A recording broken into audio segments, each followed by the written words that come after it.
name is Dina Gassner. I'm a PhD student at Adelphi University, writing my dissertation on autistic people interacting with Social Security. And I'm an adjunct professor at Towson in the Health Sciences Department, teaching transition to adulthood for autistics. In this particular field, there's becoming an increasing awareness of the need to have neurodiverse professors as part of the lineup when you're teaching about this population. And I think it's especially important if you get providers in training or teachers in training that primarily work with very little people. They don't think about autism in adulthood. And so having a professor teaching kind of explodes a lot of myths as soon as they walk in the door. So, yeah. Can you tell me a little bit more about your experience teaching the Transition to Adulthood course? It's a really exciting class. I have a very different way of teaching that I think the feedback from the students is it was, really effective. Because I've been in the field for some 30 odd years, I have very close friends that are sort of hoity-toity, important people in the field of autism. And so we've selected an entire set of autobiographical accounts written by people in first person. And I know probably 50% of the people we assign, so they actually come and guest lecture in my class. So I'm not the only autistic adult they get to meet. And my candidates range from 14 years old all the way up to 64 years old. And it's just an opportunity for them to ask really specific questions of people that they might never have the opportunity to see in person.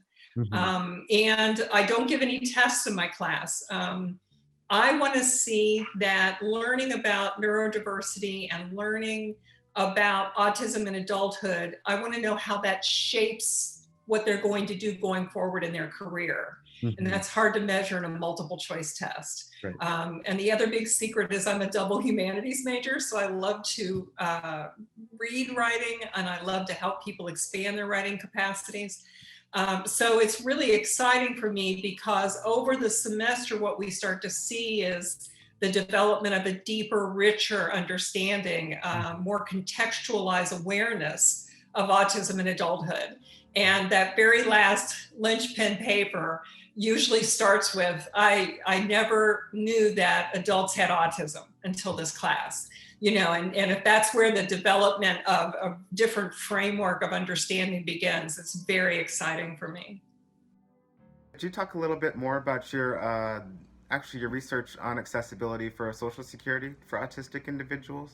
I have both lived experience through my son having autism and being on Social Security, and then out of Nashville, and then when I moved to New York, I've run a practice that's very administrative. It is a social work field, but it's just it's non-therapeutic. Although there are therapeutic elements, it's not clinical.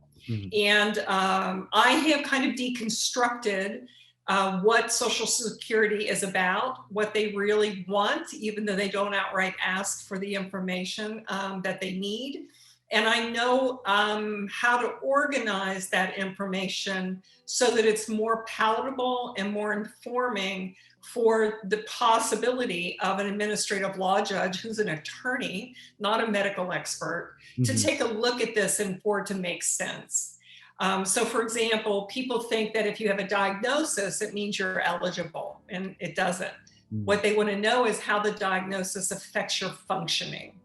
That's going to be the thing that decides whether or not you're eligible or not. So I'm going to be talking to people who haven't used my system, who attempted to get Social Security disability on their own without parent support and without an attorney, so that we're able to then, for future research, create a protocol to partner with these individuals to help them expedite through the system. I already know it works because 100% of my people get accepted for Social Security, but we want to break it down and deconstruct it to really talk about the analysis of of the system itself, which is Right. very opaque. It's not a transparent protocol. Accommodations are rare, and when you ask for accommodations, they don't understand why.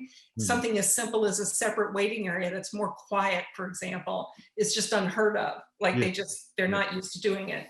So some of my research funding is going to be coming, interestingly enough, from SSA, so that I'm able to help inform their policies and procedures. So that's really exciting too. Could you tell me a little bit about your research with autistic women? I have been examining autism in women for quite a while. Of course, I did it backwards. I've got this 30-year career behind me. Most of my colleagues are, just learning how to do some of the things that, I've given testimony at the UN in Geneva. I've given testimony at the United Nations here in New York. I've been to Scotland. I've been to Russia. I've been all over the world talking about autism in women. So my research in that field hasn't been so much formal, structured research as we define it, but it's just been a gathering of information and insights and a lot of anecdotal information and examples to make the experience of autism in women come alive for people. I think one of the ways I differ from most of the community is there's been all this information about how women tend to camouflage or mask more than their male counterparts. And I think we've kind of, we medicalize everything. And the reality of it is who I am with you right now in this conversation is not who the woman was 20 minutes ago prepping for this conversation. I was a mom, I was a wife, I was not cleaned up well enough. You know what I'm saying? So, we all wear masks, some in this case, literal, and some social. Who you are at a job interview is not who you are on your guys' night out, to watch the game. So I think the idea of masking is a normative social behavior. What varies for autistic people is sometimes, especially women who are groomed by the most well-intended people in their lives to be young ladies, who are groomed to not be too anything, too loud, too bright, too shiny, are the people who wind up losing track of their identity in that process, right? They learn to repress their authentic autistic needs that could help them to achieve more effectively if they just had a few accommodations, for example. So I always say we all mask, but for us, it's really a gatekeeping tool that society uses to decide whether we're worthy of inclusion, whether it be socially or employment or academically. When it comes to diagnosis, in order to get an early diagnosis, to get the best support you can, you're best suited to be white and male, because we're still operating under this gender bias construct that there are more boys than girls. Well, what we found is they're really good at finding very externalizing males and females whose autism is very measurable, very observable. Excuse me. What we're not good at is finding males and females whose externalized features have been repressed, who have been socialized to internalize them. And as a result, we're missing all of them. And then we have the issues regarding race. So white males are identified fairly easily, 1 in 35, although I still think we're missing those less overt males. Then the next categories are people of color that are male, that are Black and Hispanic. They get identified at a higher rate. I think it's 1 in 49 for that segment, which is not as good as 1 in 32. But then when you get to women, it's 1 in 189. Yet when you look at the research in adult populations, there are more autistic women involved in research as participants than men by far and away.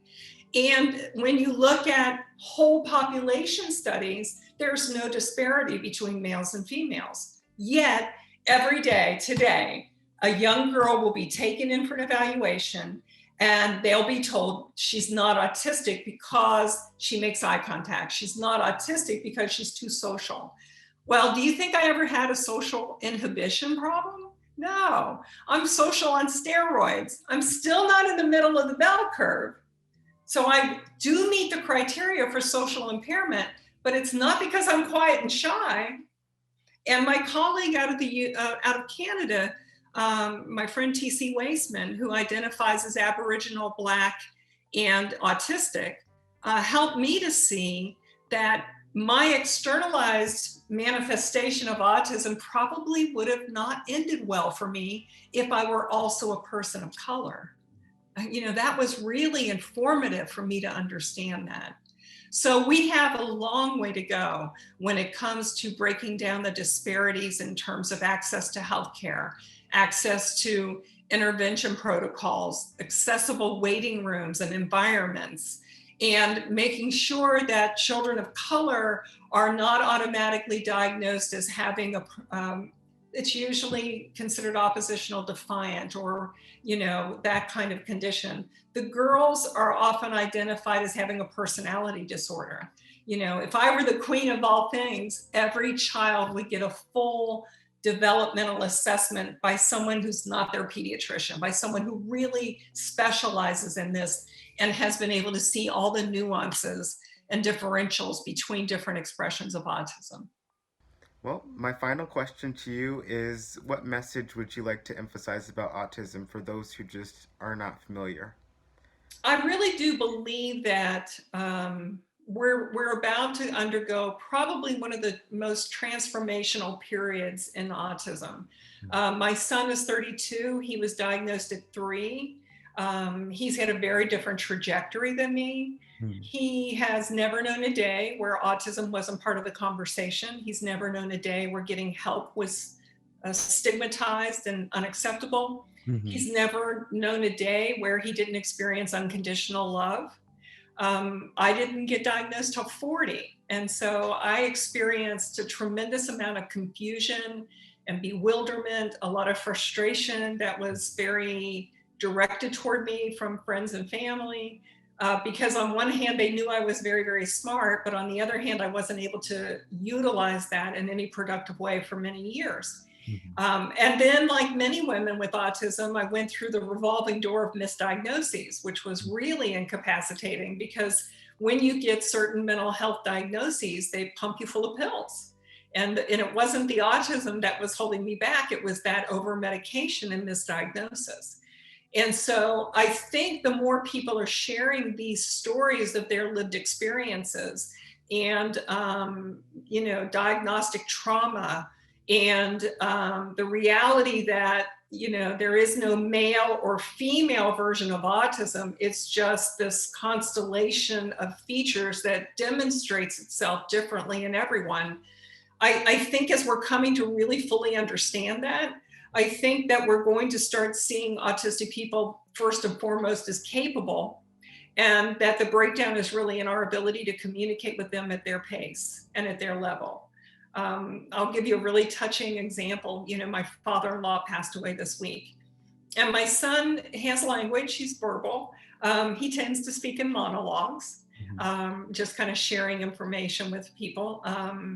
But when he gets very emotional, very filled with emotion, or he feels emotion in the room, his language isn't very effective. He doesn't communicate very well verbally. So my husband was standing in the kitchen, and my son gave him a big bear hug. My husband's Italian, we're huggers in this family. And so he gave him a big bear hug, and he pointed to pictures of his sister, his sister-in-law, and his nephew, as if to say, we have you, Dad. You don't need to worry, we have you. Wow. And my husband completely understood what he was not saying, and it broke him, because it was such a sensitive, caring gesture on his part. And so I think it's an example of are we really listening? Are we requiring autistic people to communicate in a neuronormative, whatever normal is, way, because it makes the listener feel more valued or more comfortable? Or are we going to listen to what they have to offer us on their terms? And what my husband got last night was just the most moving, the most emotionally packed, the most generous gesture that anyone could ever expect in that circumstance. And so, what if we amplify that across the board in every interaction we have with autistic individuals? I think it's going to be a life changing, game changing, exciting time. And it's happening.